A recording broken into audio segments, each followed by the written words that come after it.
సంగారెడ్డి జిల్లాలో most wanted అంతర్రాష్ట్ర దొంగల గ్యాంగ్ అరెస్ట్ అయింది. సంగారెడ్డి, సిద్దిపేట, మెదక్, సిరిసిల్ల జిల్లాల్లో తాళం వేసిన ఇళ్లలో చోరీలు చేస్తోంది ముఠా. నిందితుల నుంచి 36 లక్షల విలువగల బంగారం, 5 కిలోల వెండి, 2 బైక్లు స్వాధీనం చేసుకున్నారు పోలీసులు. ఆందోళన నియోజకవర్గంలో గత నెలలో వరుసగా ఈ గ్యాంగ్ చోరీలు చేసింది. 8 మంది ముఠాగా ఏర్పడి జల్సాల కోసం దొంగతనాలు చేస్తున్నారు. వివిధ కేసుల్లో ఇప్పటికే 5గురు నిందితులు జైలుకెళ్లారు.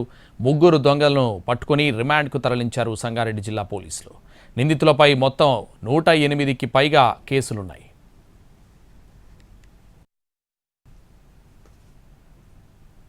వీళ్ళు 6-7 సంవత్సరాలుగా వీళ్ళు 108 హెచ్బి కేసులు చేసినారు. వీళ్ళు 108 హెచ్బి కేసులు చేసినారు.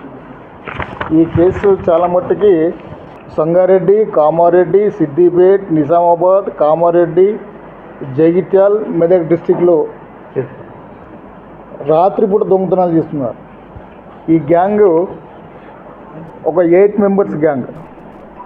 దీంట్లో ప్రస్తుతం ఒక 5గురు జైల్లో ఉన్నారు. మిగతా